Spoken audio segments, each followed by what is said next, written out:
자, 이번 시간에는 친환경 자동차에 관련된 기출문제를 풀어보도록 하겠습니다. 1번 보겠습니다. 다음 중 하드형 하이브리드 자동차의 특징을 바르게 설명한 것은, 자, 하드형이라고 하는 것은 뭐예요? 병렬형, 우리 그 병렬형 하이브리드 장치고, 직렬형 하이브리드가 소프트 타입이죠. 소프트 타입. 그죠? 자, 그래서 이 하드형 타입은 출발 주행 시 엔진과 모터를 동시에 구동한다? 아니죠. 저속 또는 뭐 출발할 때는 그 모터만 작동을 하는 거고, 그 외에는 뭐 엔진을 구동시킨다든가 할 수 있겠죠. 그죠? 그래서 출발 시 엔진과 모터를 동시에 구동한다. 이게 틀렸네요. 그죠? 틀렸고. 2번 하드형은 직렬형 아니죠. 병렬형이라고 했었습니다. 소프트 방식이 직렬형이고 하드 방식이 병렬형입니다. 병렬형. 자, 부하가 작은 평탄한 도로 주행 시 모터만 구동하여 주행한다. 부하가 작은 평탄한 도로 주행 시 모터가 구동한다? 아니죠. 이때는 엔진이 구동이 안 되는 거죠. 부하가 적다는 얘기는 연료를 적게 먹는 영역입니다. 적게 먹는 영역일 때는 엔진이 구동되는 거죠. 모터가 구동이 되면 전기를 계속 사용하기 때문에 충전이 안 됩니다. 그죠? 네 번째, 전기 모터가 변속기에 설치되어 있다. 그렇죠. 자, 그래서 정답은 4번이 정답이네요. 4번. 자, 하드 방식 그에 대한 내용으로 쭉 설명하고 있습니다. 한 번씩 확인해 보시기 바라고요. 자, 2번 하이브리드 자동차에서 전기차 EV 주행 모드가 주로 사용되는 경우는 언제냐? 그러니까 전기로만 이동하는 전기차와 똑같은 기능을 하는 것은 언제 그런 역할을 하는 거냐? 차량을 출발 시라든가 또는 저속 시에 연료를 많이 먹죠. 연료를 많이 먹는 영역일 때는 전기 모터를 쓰고, 연료를 적게 먹는 영역, 정속 주행을 한다든가 고속 주행을 한다든가 했을 때는 엔진을 쓰는 겁니다. 엔진. 연료를 적게 먹는 영역에서는. 이해됩니까? 자, 이게 이제 우리가 얘기하는 하이브리드 장치라고 하는 거라고 했었어요. 그래서 자, 하이브리드 자동차의 전기 모드는 언제입니까? 쭉 보니까 그렇죠. 차량 출발 시나 저속으로 주행할 때 이때 전기 모터를 이용해서 구동을 하고, 왜? 연료를 많이 먹는 영역입니다. 급격한 오르막을 등반할 때 이때는 전기 플러스 엔진 같이 나올 수 있겠죠. 같이 나옵니다. 고속으로 주행할 때 정속 주행한다. 이때는 뭐예요? 그렇죠. 이때는 엔진만 사용할 수 있겠죠.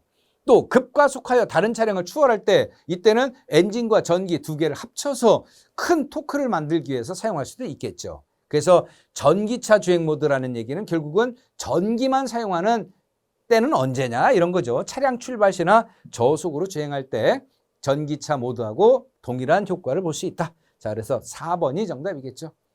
자, 그래서 출발 및 저속 운전은 전기 모터만 사용하고요. 부하가 적은 평탄한 도로에서는 엔진 동력만을 이용한다고 했었고요. 맞죠? 가속 등판할 때는 기관과 모터 동시에 작동한다고 했었고, 감속일 때는 회생제동을 한다고 했죠. 회생제동. 그죠? 그래서 모터를 거꾸로 회전시켜가지고 전기 에너지를 만들어내는 그런 회생제동을 하는 거고요. 신호대기 등에 의한 정차할 때는 엔진 스탑이죠. 그죠? 아이들 스탑. 그래서 엔진을 정지시켜서 연료 소비를 감소시킨다. 자, 라고 하는 특징이 있는 것이 하이브리드 운행 시스템이라고 보시면 되겠네요. 자, 3번 보겠습니다. 다음 중 LNG를 사용하는 엔진의 연료인 액화 천연가스의 일반적인 주 성분은 무엇이냐?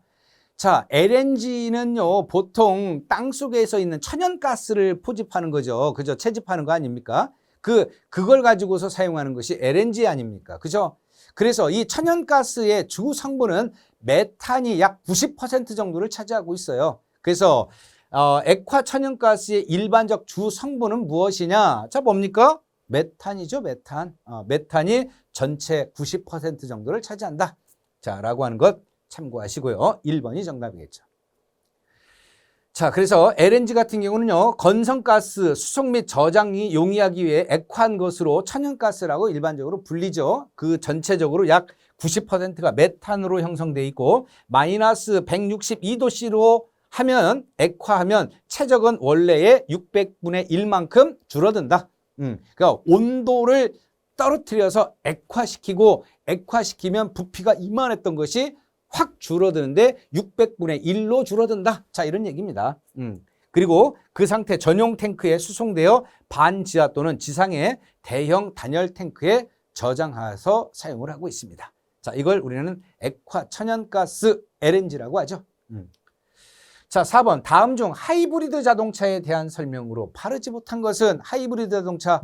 자, 마일드 하이브리드 소프트 타입이죠. 소프트 타입. 하드 방식이 아닌 소프트 방식. 자, 소프트 방식은 모터 단독 주행이 불가능하나 풀 하드 타입 방식 같은 경우는 모터 단독 주행이 가능하여 내연기관의 연료 소비율을 낮출 수 있다. 맞죠? 그쵸? 하드 타입은 모터로 사용할 수도 있고요.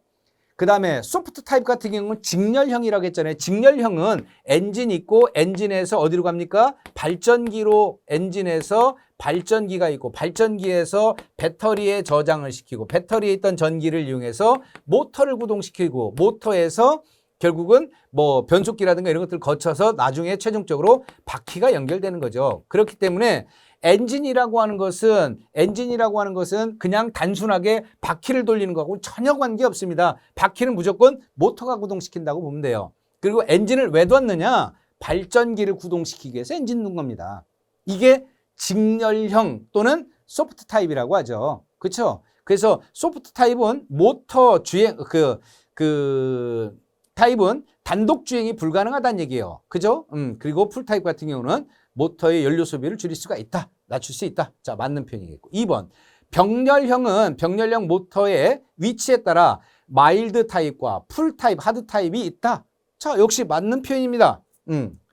세 번째. 두 개의 동력원을 이용하여 구동되는 차량을 말하며 일반적으로 내연기관과 전기, 모터를 함께 사용한다. 하이브리드라고 하는 것 자체가 잡종이라고 했었잖아요. 잡종. 그죠? 잡종이라는 얘기는 내연기관에 사용되는 엔진과 그 다음에 모터 두 개를 합친 것을 잡종이라고 표현하죠.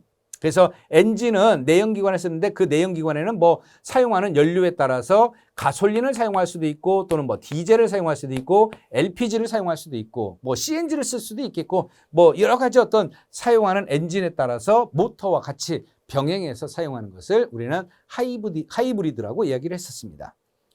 자, 4번. 제동 시에는 회생제동 브레이크 시스템을 사용하여 차량의 전기 에너지를 모터를 통해 운동 에너지로, 말이 바뀌었네요. 그죠? 뭐가? 차량의 운동 에너지가 전기 에너지로 바꿔져서 배터리에 충전을 하게 되는 거죠. 그죠? 그걸 우리는 회생제동이라고 한다고 했었습니다. 그래서 차량의 운동 에너지가 모터를 통해 전기 에너지로 전하여 배터리를 충전한다. 앞뒤 말이 바뀌었습니다. 자, 그래서 틀린 표현은 4번이 틀렸네요. 자, 5번 보겠습니다. 하이브리드 자동차에서 교류에서 직류로 변화시켜주는 장치는 뭐냐? 직류로 바꿔주는 것을 컨버터라고 하고요. 교류로 바꿔주는 것을 인버터라고 한다고 했었어요. 그래서 교류를 직류로 변화시켜주는 것을 우리는 컨버터, 반대로요. 직류를 교류로 바꿔주는 거. 왜? 배터리에 있는 전기는 직류입니다. 직류. 모터는 교류 모터죠. 교류 모터. 그죠? 그래서 직류를 교류로 바꿔서 모터를 구동을 시켜야 됩니다. 그때 사용하는 것이 인버터라고 하는 거죠. 인버터. 이해되시죠? 인버터. 자, 그래서 인버터라고 하는 것이 직류를 교류로 바꿔주는 것이 인버터고 지금 문제상은 교류에서 직류로 변환하는 것이기 때문에 컨버터가 맞겠죠. 자, 2번이 정답이죠. 스테이터라고 하는 것이 어디서 봤던 거예요? 발전기에 보면 전류를 발생하는 것이 스테이터지 않습니까? 그죠? 그 다음에 뭐 고전압 배터리, 축전지 뭐 이런 것들은 뭐 의미 없고요. 자, 6번. 하이브리드 시스템에서 기관과 변속기가 직접적으로 연결되어 바퀴를 구동시키는 방식으로 발전기를 사용하지 않는 방식은 뭐냐? 지금은 직렬형 같은 경우는 발전기 쓰는 거죠. 그죠? 발전기 쓰지 않습니까? 그 다음에 직병렬도 이 직렬형과 병렬형을 합친 것입니다. 그러니까 직병렬이라고 하는 거, 직렬형은 당연히 발전기 썼죠. 그죠? 직병렬도 직렬형과 병렬형을 두 개를 합쳤기 때문에 역시 직병렬식도 발전기를 사용을 합니다. 역시 액티브 에코 드라이브 시스템도 역시 발전기가 필요하고요. 그러나 병렬형에는 발전기가 별도로 설치되지는 않습니다. 병렬형은 대다수 이런 형태죠. 엔진에서 나온 동력이 바퀴로 가는 게 일반적인 거고, 모터는 중간에 있으면서 어시스트 하는 역할이라고 보면 돼요. 어시스트. 주 기능이 아닙니다. 어시스트. 엔진의 동력이 많이 들어갈 때, 많이 필요할 때, 힘이 많이 필요할 때 모터가 같이 도와주는, 약간의 도움을 줘서 잘 나갈 수 있게 하는 그런 형태로 사용하는 것이 병렬형 하이브리드입니다. 자, 그래서 2번은 발전기에 사용하지 않는 그런 방식이라고 보면 되겠죠. 자, 그래서 정답 2번이었고요. 자, 직병렬형에 대해서 쭉 설명을 하고요. 직렬형과 병렬형을 합친 거라고 보시면 됩니다. 그죠? 그래서 엔진이라고 하는 것이 바퀴도 돌릴 수도 있고, 엔진이라고 하는 것이 전기 모터를 발전기를 구동시켜서 충전을 시킬 수도 있고, 전기 모터가 항상 바퀴를 구동하는 방식도 있을 수 있습니다. 이게 직병렬이라고 하는 거죠.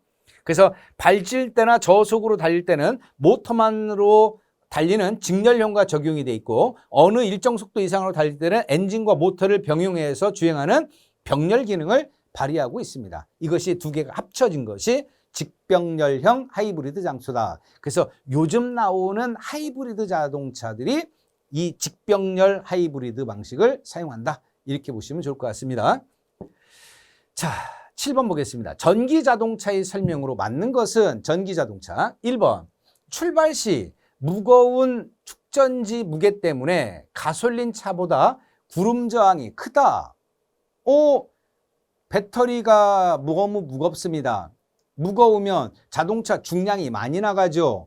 자동차 중량이 많이 나간다는 얘기는 결국은 뭐예요? 노면과 타이어 사이에서의 저항이 커지는 거죠. 그것을 우리는 구름 저항이라고 했었고요. 당연히 구름 저항이 크다. 맞는 표현이네요. 1번 맞죠?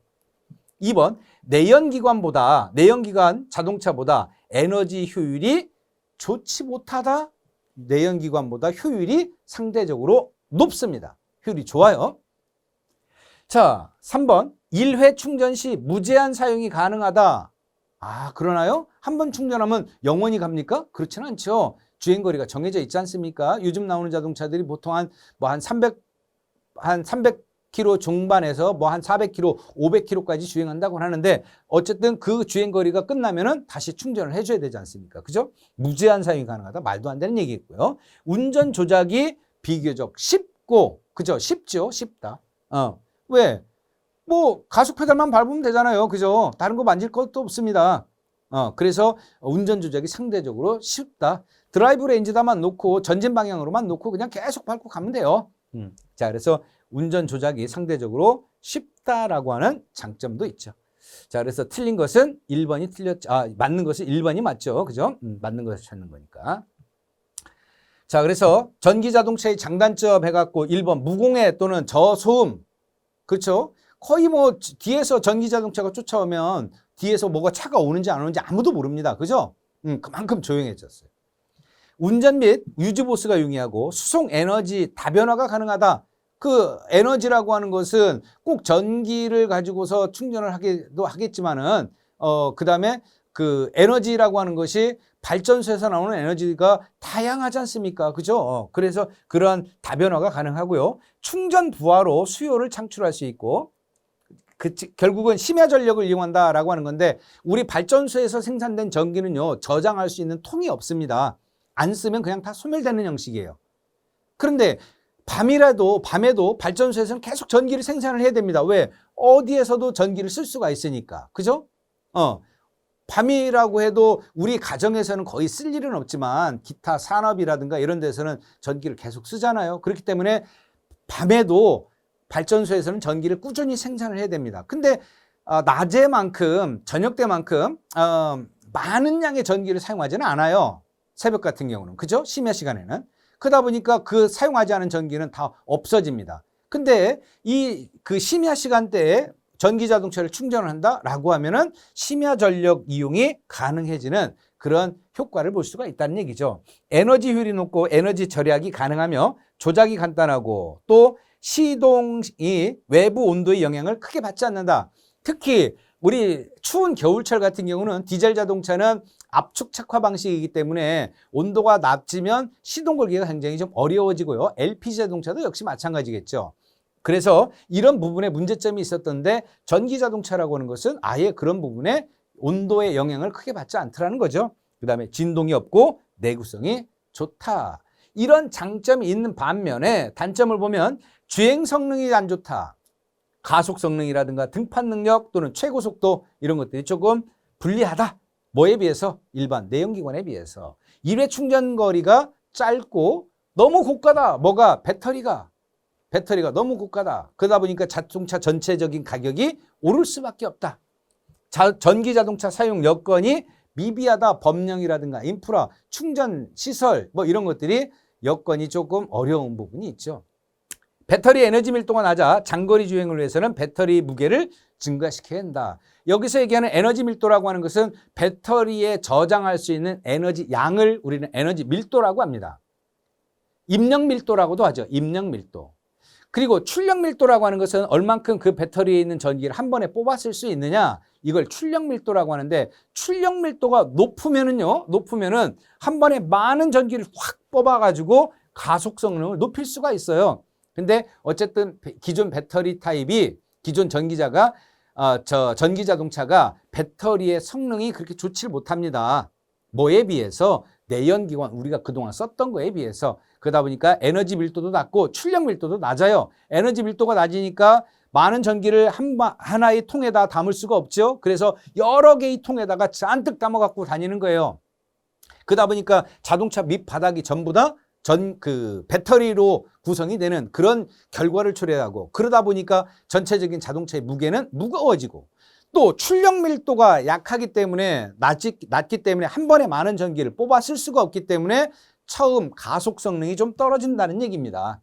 이해됐죠? 자, 그래서 뭐 그런 에너지 밀도, 출력 밀도, 입력 밀도 이런 것들이 상대적으로 떨어진다라고 하는 단점을 가지고 있죠. 그런 것들이 보완돼서 요만한 통에다가, 요만한 배터리에다가 뭐 잔뜩 전기를 집어넣을 수 있다라고 하면 요만한 통 하나에 예를 들어서 뭐 1000km도 갈 수도 있고 2000km도 갈 수도 있겠죠. 근데 지금은 이만한 배터리 하나에도 많은 양을 저장할 수가 없으니까 이것들을 여러 개를 싣고 다니는 거예요.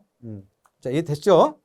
그것들이 개선이 된다라고 하면 가속 성능 좋아지겠죠. 그 다음에 에너지 밀도가 높아서 그만큼 적은 용량의 배터리로 많은 거리를 주행할 수 있고 그만큼 무게를 가볍게 할 수 있다라고 하는 것이 이제 어느 순간에는 장점으로 될 거예요.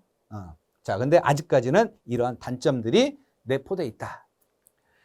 자, 8번 보겠습니다. 전기 자동차의 축전지로 많이 사용되며 생산 비용이 높지만 배터리 수명이 길고 매우 가벼우며 안정성이 향상된 축전지의 내부 재질은 무엇이냐?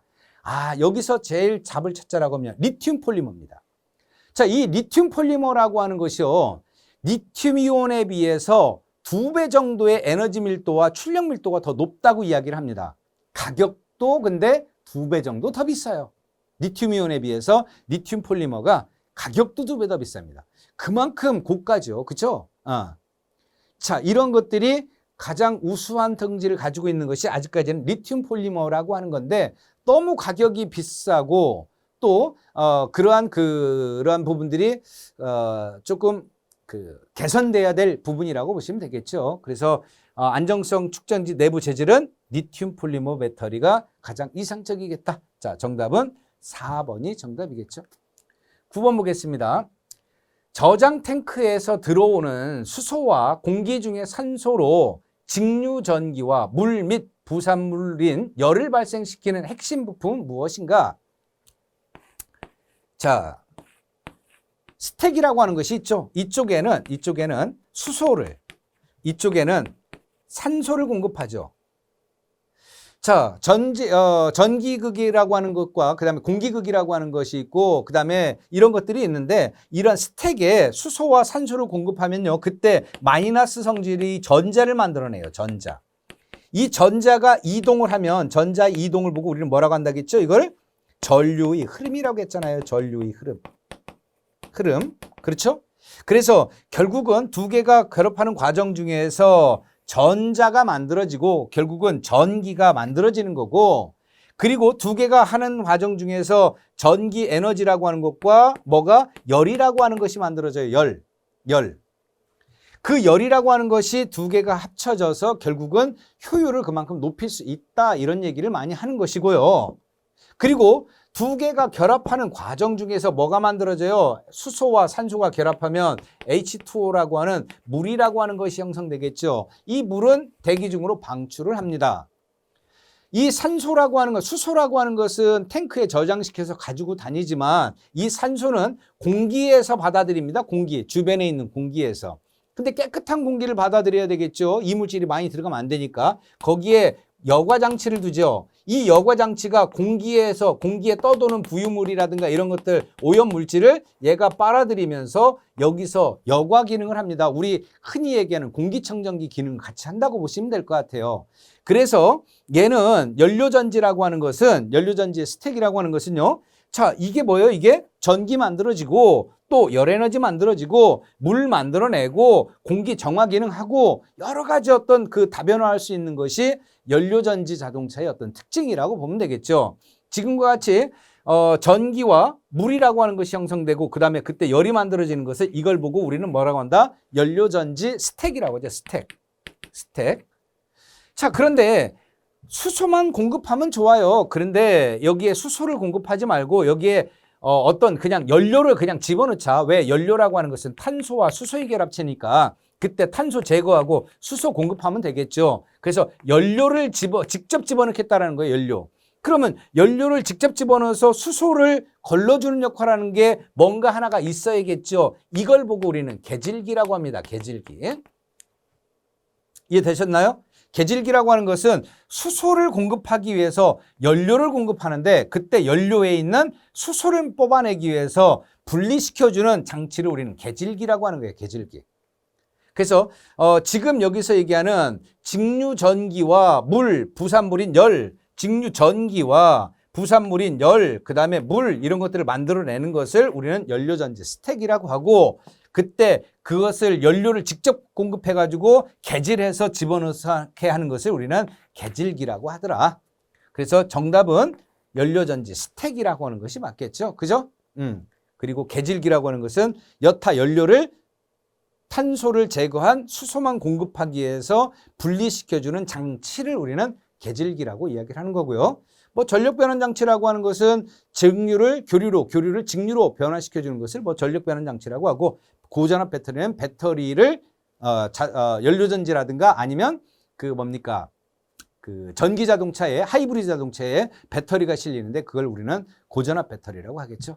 자, 이렇게 해서 기출 문제를 같이 한번 풀어봤습니다. 자, 수고하셨습니다.